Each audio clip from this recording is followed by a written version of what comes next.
শীতকালে এই রেসিপিটা বানিয়ে না খেলে সারা বছর কিন্তু মিস করতে হবে। রেসিপিটা এতটাই টেস্টি হবে একটা অবাক করা উপকরণ দিয়ে তৈরি করলে।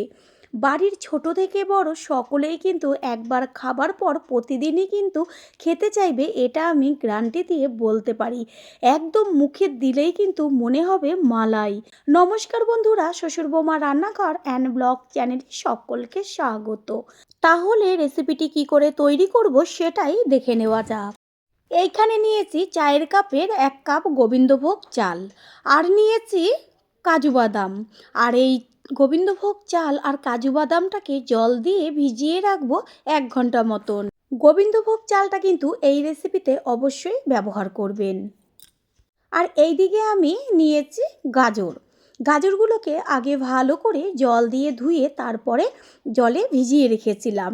এবার গাজরগুলোর গায়ের থেকে খোসাগুলোকে একটা ছুলনির সাহায্যে ছুলে নেব। এইভাবে সব গাজরগুলোর গায়ের থেকে খোসা ছাড়িয়ে নিয়ে ফিরে আসছি। একটা গ্রেটার নিয়েছি, এবার গ্রেটারের সাহায্যে গাজরগুলোকে গ্রেট করে নেব। এইভাবেই সব গাজরগুলো গ্রেট করে নিচ্ছি। সমস্ত গাজরগুলো গ্রেট করে নিয়েছি। এবার একটা ঝাঁকির মধ্যে এগুলোকে তুলে নেব। আর গাজরটা খোসা ছাড়াবার পরও কিন্তু আমি ভালো করে ধুয়ে নিয়েছিলাম, আর কিন্তু ধুইনি। গোবিন্দভোগ চাল আর কাজু বাদাম যে জলে ভিজিয়ে রেখেছিলাম সেটাকে জলটা ফেলে আরও একবার ধুয়ে তারপরে মিক্সিং জারের মধ্যে দিয়ে দিচ্ছি। বুঝতেই পারছেন চালের সাথে কাজু বাদামটা দিয়ে পেস্ট করলে কতটা টেস্টি হতে পারে। সম্পূর্ণ জল ছাড়া কিন্তু পেস্ট করে নিয়েছি। এবার এটাকে সাইডে রেখে দেব। আর পেস্টটা কিন্তু একটু দানা দানা থাকবে, তাতেই বেশি টেস্টি হবে খেতে। চামচ দিয়ে তুলে দেখিয়ে দিচ্ছি। গ্যাসের ওভেনে কড়াই বসিয়ে তারপর এর মধ্যে দিয়ে দেব যে গ্রেট করে রেখেছিলাম গাজর, সেই গাজর। আর গাজরের মধ্যে দেব পরিমাণ অনুযায়ী চিনি।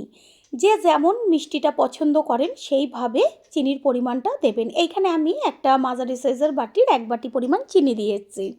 গ্যাসের ফ্লেমটা এই পর্যায়ে অন করে দিয়ে খুন্তি দিয়ে গাজরের সাথে চিনিটাকে মিশিয়ে নিয়ে চিনিটা গলতে দিতে হবে। আর চিনিটা যখন গলতে শুরু হবে তখন কিন্তু এটা শিরায় পরিণত হবে, আর এই শিরার মধ্যে গাজরটা খুব সুন্দরভাবে সিদ্ধ হয়ে যাবে। একটা ঢাকনা চাপা দিয়ে দিলাম।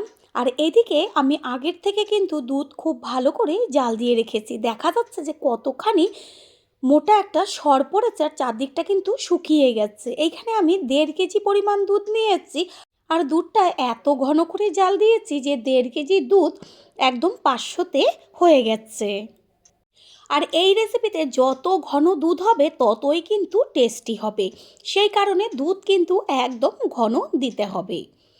এদিকে আমি ঢাকনাটা সরিয়ে দেখিয়ে দিচ্ছি। গাজরের মধ্যে প্রথমেই চিনি দেওয়ার কারণ হচ্ছে কালারটা কিন্তু হবে দুর্দান্ত। আর একটা জিনিস হচ্ছে যখন খাবেন তখন গাজরটা মুখে পড়বে আর খেতে কিন্তু লাগবে অসাধারণ, যেটা খাওয়ার পরেই একমাত্র বুঝতে পারবেন। এই যে শিরাটা রয়েছে এটা কিন্তু সম্পূর্ণটাই গাজরের মধ্যে টেনে নেবে। পুরনো বন্ধুদের সবসময় আমাদের পাশে এইভাবে ভালোবেসে সাপোর্ট করার জন্য অনেক অনেক ভালোবাসা। গাজরের থেকে কিন্তু সম্পূর্ণ শিরাটা টেনে গেছে। এই পর্যায়ে এর মধ্যে দিয়ে দেব 1 চা চামচ গাওয়া ঘি। আর গাওয়া ঘিটা দিয়ে কিন্তু গাজরটাকে ভালো করে ভেজে নিতে হবে।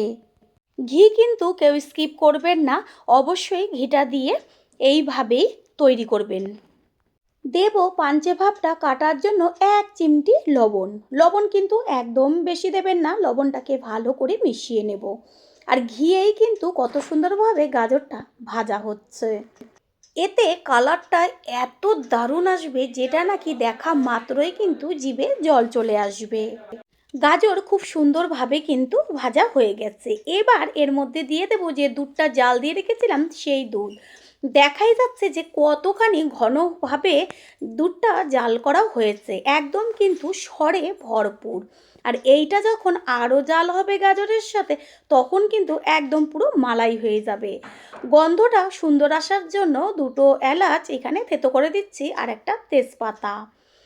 এইভাবে এবার গ্যাসের ফ্লেম মিডিয়ামে রেখে দুধের মধ্যে গাজরটাকে ভালোভাবে সিদ্ধ করে নেব।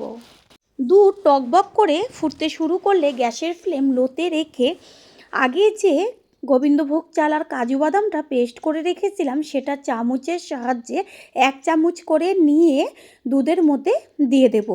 চালের পেস্ট দেওয়ার সাথে সাথেই কিন্তু খুন্তি দিয়ে ভালো করে দুধের সাথে মিশিয়ে নিতে হবে। কাজটা কিন্তু গ্যাসের ফ্লেম লোতে রেখেই করতে হবে। সম্পূর্ণ চালের পেস্টটা এর মধ্যে দিয়ে দেব। চামচের সাহায্যে অল্প অল্প চালের পেস্ট দিতে হবে আর একটু সাথে সাথেই কিন্তু খুন্তি দিয়ে নেড়েচেড়ে দিতে হবে। এইভাবেই সম্পূর্ণটা এর মধ্যে দিয়ে দেব। যেমন সুন্দর গন্ধ আসবে তেমন কিন্তু টেস্টি হবে। প্রথমবার যারা আমাদের চ্যানেল ভিজিট করছেন তাদের আন্তরিক শুভেচ্ছা ও ভালোবাসা। আমাদের রেসিপিগুলো যদি ভালো লেগে থাকে সাবস্ক্রাইব করে দেওয়ার অনুরোধ রইল ও পাশে থাকা বেল আইকনে ক্লিক করলে পরবর্তী ভিডিওগুলো সবার আগে আপনাদের কাছে পৌঁছে যাবে। সম্পূর্ণটা দেওয়ার পর কিন্তু ঢাকনা দিয়ে ঢেকে দেব। গ্যাসের ফ্লেম লোতে রেখে কিন্তু এটা করতে হবে। কিছুক্ষণ বাদে ফিরে এসে আমি ঢাকনাটা তুলে দেখিয়ে দিচ্ছি যে কতখানি ঘন হয়ে গেছে। আপনারা কিন্তু চিনির পরিবর্তে খেজুরি গুড় বা পাটালি গুঁড়ো ব্যবহার করতে পারেন। সম্পূর্ণটা খুন্তি দিয়ে কিন্তু ভালো করে মিশিয়ে নেব। আমি কিন্তু এটা প্যাকেট দুধ ব্যবহার করেছি, সেই কারণে দুধটা ভীষণ ঘন। তার জন্যই কিন্তু আমি আমুল দুধ ব্যবহার করিনি। আপনারা চাইলে কিন্তু অবশ্যই আমুল দুধটা ব্যবহার করতে পারেন। কড়াইয়ের চারদিকে কিভাবে দুধটা একদম লেগে একটা মালাইয়ের মতন হয়ে গেছে। এই পর্যায়ে এর মধ্যে দেব আগে থেকে ভিজিয়ে রাখা কাজু আর কিশমিশ। কাজু কিশমিশ দিয়ে তারপরে কিন্তু ঠিক এইভাবেই মিশিয়ে নিতে হবে। রেসিপিটা দেখেই কিন্তু বোঝা যাচ্ছে যে কতটা টেস্টি হতে পারে। সেই কারণেই বারবার বলছি একদিনের জন্য হলেও ঠিক এইভাবেই তৈরি করে খেয়ে তারপরে এসে কমেন্ট করে জানিয়ে যাবেন। দুধের পরিমাণ কিন্তু বেশি দিতে হবে, কারণ এটা যখন ঠান্ডা হবে তখন কিন্তু একদম জমে যাবে। একটু ঝোল থাকা অবস্থাতেই কিন্তু নামিয়ে নিতে হবে। যে কোনো পায়েস কিন্তু যত জাল হবে ততই কিন্তু টেস্টি হয় খেতে। সেই কারণে জালটা কিন্তু একটু বেশি দিতে হবে। গাজরের হালুয়া একদম তৈরি হয়ে গেছে। এই পর্যায়ে কিন্তু গ্যাস অফ করে দেব। আর বেশ কিন্তু অনেকটা পরিমাণে ঝোল রয়েছে। গ্যাস অফ করে দেওয়ার পরে আমি ঢাকনা চাপা দিয়ে রেখেছিলাম, আর যখন একটু ঠান্ডা হলো তখন ঢাকনাটা খুলে হাতা দিয়ে সম্পূর্ণটা একবার মিশিয়ে নিচ্ছি। গাজরের কিন্তু কোনো রকমভাবে কালার দেখুন চেঞ্জ হয়নি। এত সুন্দর একটা কালার হয়েছে যেটা নাকি যে দেখবে তারই জিভের থেকে জল চলে আসবে। এবার একটা পাত্রে তুলে নেব। আশা করি রেসিপিটি ভালো লাগলো। আর যদি ভালো লেগে থাকে একটা লাইক ও লাইকের পাশে থাকা হাইপ চিহ্নটা ক্লিক করে দেবেন। আপনাদের দেওয়া একটা শেয়ার, একটা লাইক ও একটা হাইপ কিন্তু আমাদের কাছে অনেক অনেক গুরুত্বপূর্ণ। All friend, thanks for watching my video. আপনারা সকলে ভালো থাকবেন, সুস্থ থাকবেন। আবারও দেখা হবে অন্য কোনো রেসিপির এপিসোডে।